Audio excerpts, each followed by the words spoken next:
again, and welcome to another edition of Meda Watch. I'm your host, Eric Tait, and my guest for this session of Meda Watch is Dr. Alan Singer.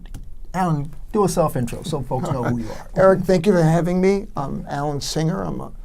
Since we're discussing education today, I'm a former New York City high school teacher, and I'm currently a teacher-educator at Hofstra University.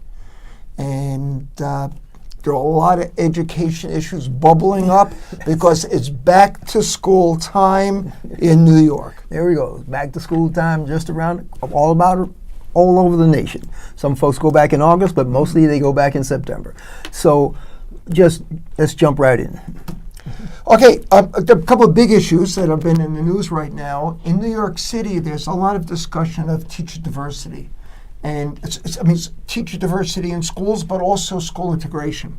The new school chancellor, Richard Carranza, has been calling for desegregating New York City schools, and the mayor is lukewarm, and that's pretty much his stand on almost everything. I like to call him Mayor Vision Zero. A double entendre on his traffic policy, I think, is also his education policy, Vision Zero.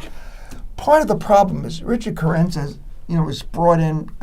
He's from Texas, I think. Or he was out west. I'm not sure. Nevada. He's been circulating a lot of different I remember schools. The previous one said she was going to resign, and then all of a sudden there was a new guy. I don't know what the search was. The thing is, he doesn't seem to have a grasp of what's going on in New York and what the issues are. And that concerns me. I'm a strong supporter of school integration. I have two stepdaughters and a son, and they all went to schools with integrated schools with diverse populations. And so not only is that something I believe in, it's something that my family did. The thing is, in New York City, there are a lot of real problems. And the biggest problem is the student population. 85% of the student population is non-white. Actually, I think it may even be a little bit higher. The largest group in New York City is Latino. And I think they make up about 40% of the population. And then you have about 30% of the population is African American, and 16% is Asian, and 14% is white. But not only is the student population overwhelmingly minority, but by and large, people don't live in the same neighborhoods. So in the Bronx, Latinos make up about 62% of the student population. In Queens, Asians are the largest group. In Brooklyn has the highest percentage of black students. And in Staten Island, half the students are white. So what you have are segregated communities, and that makes it difficult to integrate schools. Mm-hmm. Remember the movie The Graduate? Yes. And at the opening pool scene, I think it's his uncle comes up to him and says, plastics is the key. Well, in New York, the key is real estate. Mm-hmm. School segregation and school choice was set up to make it possible for middle-class professionals, be they white, black, Latino, or Asian, to take over quality housing in what had been minority communities, Harlem and Bed-Stuy.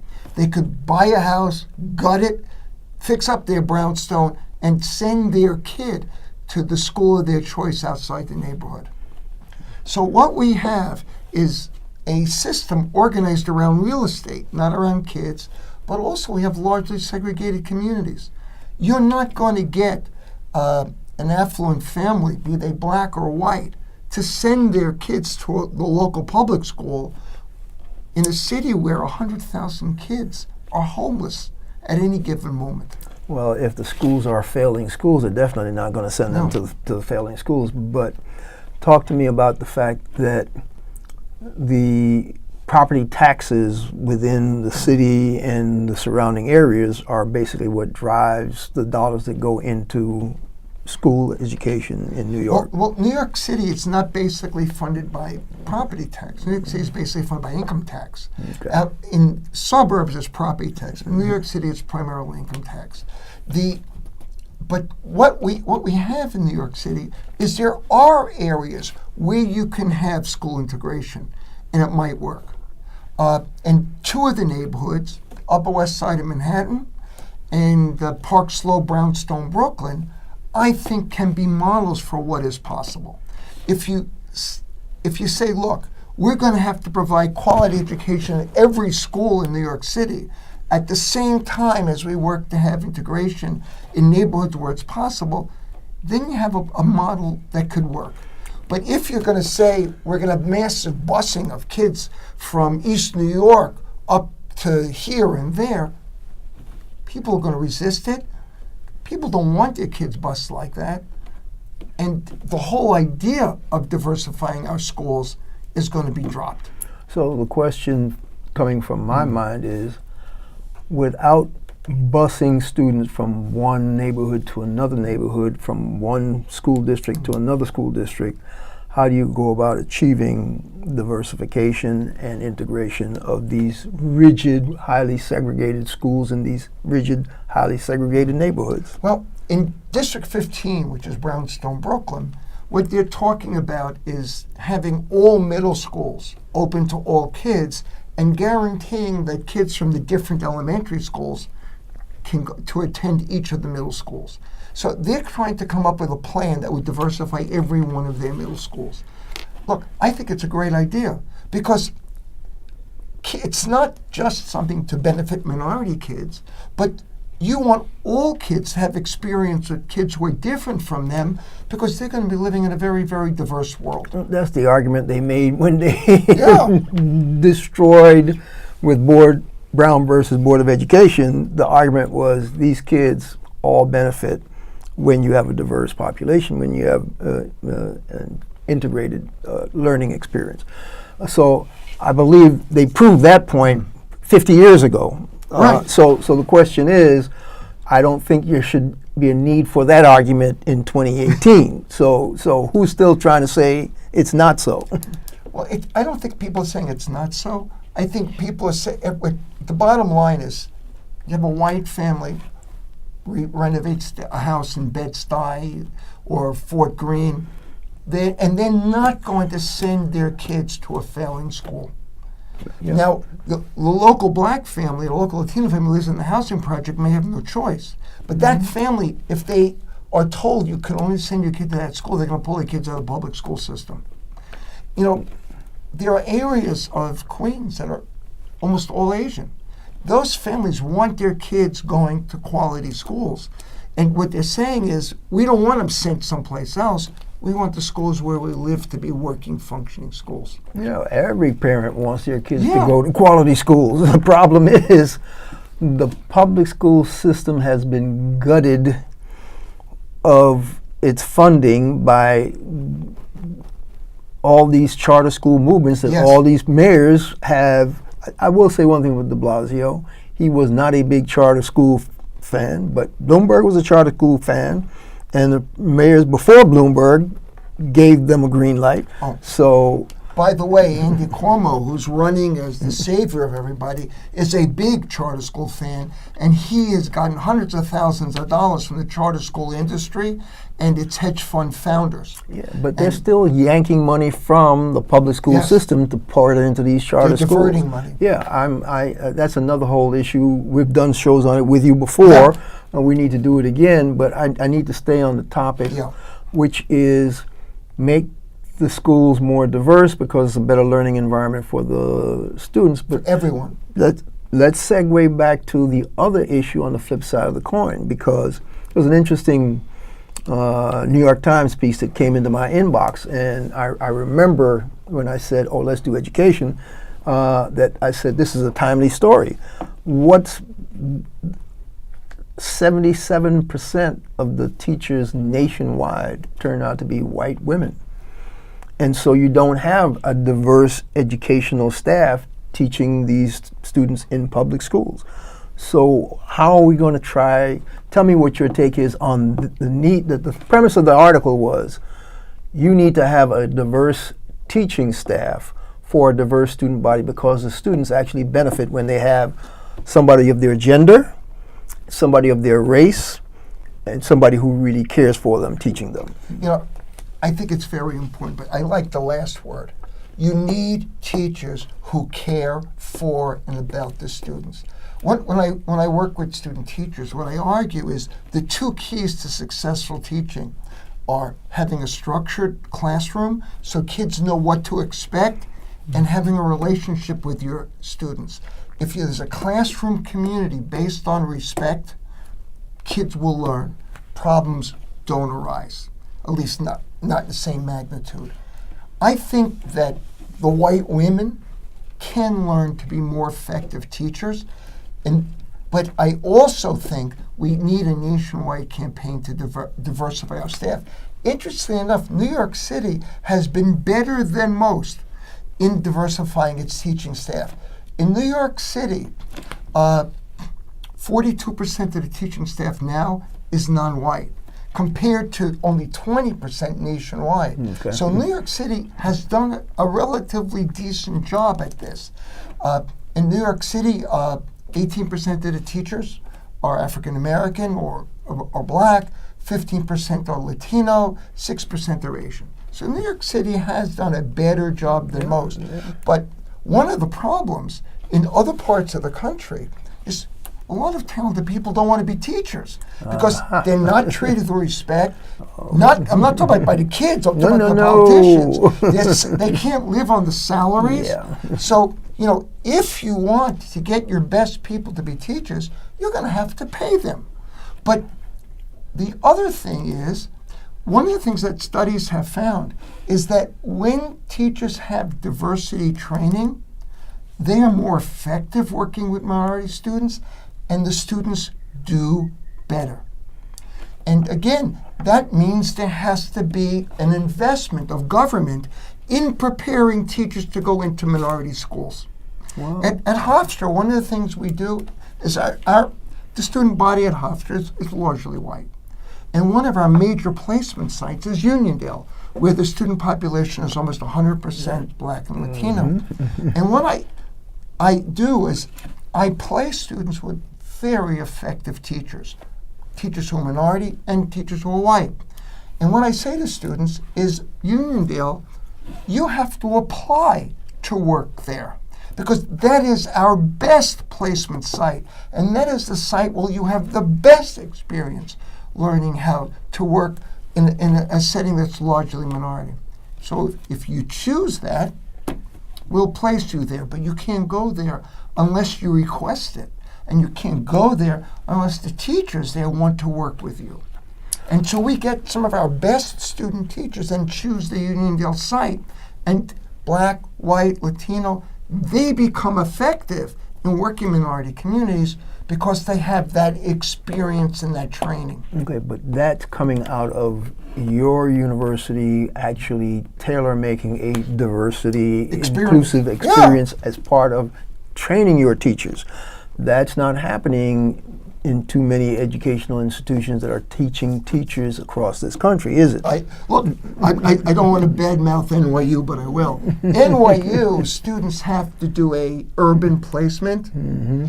One of their urban minority placements is Stuyvesant. Oh yeah, right. Yeah. So right. Okay. they're not. You student teacher at Stuyvesant, you are not prepared to work in the South Bronx. You're not prepared to work at an inner city school. So that's a sham and a charade. Yes, okay. we get that. That happens. That happens all the time.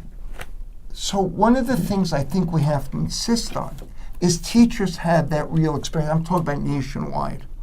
And it's funny. I student taught in a South Bronx middle school by choice, and I taught at a number of inner city high schools by choice, because I was doing community organizing in East New York, Brooklyn, and those are the populations that I was working with. The problem is, if you force people to work in these schools, they're just going to be bitter, and I don't think they're going to learn. We have to find a way of making it a desirable experience. I would say so, yeah. You don't want a resentful teacher teaching your kids. No, you don't. So, all right, so that gets me to the next issue that you actually mentioned a little while back. paying the teachers properly and making sure that they can actually earn a living so that the people who want to teach will still go into the teaching profession. So there's a new movement going on. It's actually called the teacher movement. I happen to bring the education issue of the New York Times, folks, and it says teachers just want to teach, but the classroom has become a battleground. And it's a battleground in more ways than one. Nationally, you've got Betsy DeVos and her "Let's Have Guns in Schools." We'll maybe get to that if we have enough time.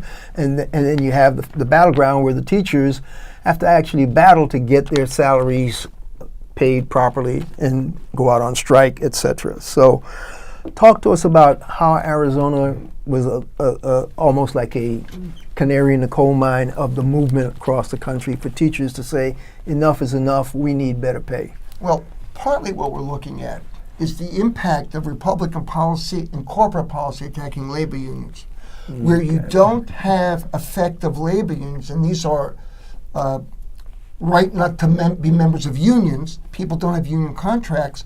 What ends up happening is you have constant turnover of teachers. You don't have teachers developing the experience that makes them effective in the classroom, and you don't have people making decent salaries. What you end up having is teachers, instead of going home and preparing for the next day, they're working at Home Depot and they're working at Walmart. And as a result, they are not being paid and the children are being cheated. And I think that's the key thing. Our children are cheated when the teachers are forced to take these second and third jobs. Okay. Now, New York State, it's been a union state for a long time. You know, people forget, though, that the teachers' union, I think, got its first contract in New York State in 1961. It's not that long ago. And teachers' salaries really began to be competitive around 1969. Before that, again, all the teachers had these second jobs, and they could not invest in their own education, and they could not invest in preparation. But even in New York, we have our issues. I have a young teacher, a young man who was teaching in New York City High School. He had 6 years of experience. He was recruited by a Long Island high school, and they said, "We'll give you 3 years salary credit." And that meant he got a $10,000 raise. He said to me, he said, "Alan, look, I really like the school I'm working at, but I want to have a family. How do I pass up a $10,000 raise to work in a school closer to where I live?" And I said to him, I said, "Look, wherever you go, there will be students who need you. New York, it'd be sad to lose you, but the reality is they don't have competitive salaries. They're not holding on to their teachers." Okay. You know, this idea that each district pays the teachers differently means that in a metropolitan area like New York, the best teachers leave. You have something like, you know, Teach for America and the charter schools that don't pay well, and they bleed teachers. You know, New York's Betsy DeVos, Eva Moskowitz, were saying we have to certify our own teachers because we're not holding on to them. Well, they're not holding on to them because they're driving them out. And people are getting their certifications and they're leaving and they're moving to the suburbs. You know, if it's more difficult to teach in a city because kids have greater issues, people should be paid more, not less. And I think a big issue in the New York metropolitan area is equalizing salaries across the region. So young people say, "I'm going to stay." Well, that's a good concept, but how do you go about telling other places that they can't pay teachers more money than another municipality in order to try to equalize the salaries? Well, either the higher salary has to be matched by these other communities, or that's not going to work. Well, because Hofstra is located on Long Island, I've been doing a lot of work on the Hempstead School District. Hempstead School District is a failing district, has been failing for a long time. It's a predominantly Central American community, but the Central Americans don't control the school board. It's controlled by African American majority people who have been there from before. A lot of Central Americans are not eligible to vote in the elections. a lot of the African American families have actually pulled their children out of the public school and they send them to charter schools. The state appointed an advisor to help the district improve. But one of the reasons the state appointed an advisor is the state does not want to take responsibility for what's going on there. The state the advisor says it's going to take 5 to 10 years of hard work to improve education in Hempstead. Well, that means they're prepared to abandon a generation of children. So one of the things that I've argued is one of the most successful districts on Long Island is Jericho. And I've argued what we need is the Jericho standard. Yeah, I know. We need the Jericho standard. Every kid on Long Island should be guaranteed the education that children in Jericho receive with the same level of funding. And I would say that goes to New York. What New York State has to do in coalition with New Jersey and Connecticut for the metropolitan area is to say the Jericho standard. Every kid has to be guaranteed the funding and the services that go to the most affluent districts. Education, according to the United States Constitution, is a state responsibility. The states may delegate it to localities, but that doesn't mean the funding has to be that way. Doesn't mean that funding has to be based on local real estate taxes. Funding can be based on state income tax. I would like to see a regional plan, like the MTA, the regional plan for transit. We should have a regional plan for education, a regional plan to guarantee that all children get highly paid, qualified teachers. If we do that, you're not going to have teachers running around the place. Yeah, it's laudable. How do you get your politicians to make that happen? Because you and I both know that unless there is some cudgel put to the head of politicians, they're not going to do what's in the best interest of the school district per se, because it all boils down to budget. Like there's a headline that I saw: more than 500 teachers and other educators are running for office this year nationwide. Yes. And they're running for office, folks, because guess what? Most of these Republican-controlled state legislatures keep gutting educational budgets across the country. That's why teachers were walking out in Arizona. Teachers were walking out in West Virginia. Was it West Virginia? Yeah, it was West Virginia. And Oklahoma. Tennessee. It's so talk to me about, one, why the teachers feel they have to run for office, and two, how do you equalize these kind of dollars? We only got about 6 minutes or less. Well, one of the things I think we have to do is we have to begin to address the teachers union itself has to take responsibility for what it does. In New York, I'm very upset with the teachers union. They have strongly endorsed Andrew Cuomo in the primary. Now, this is the thing. Andrew Cuomo has supported diverting public money to the charter schools.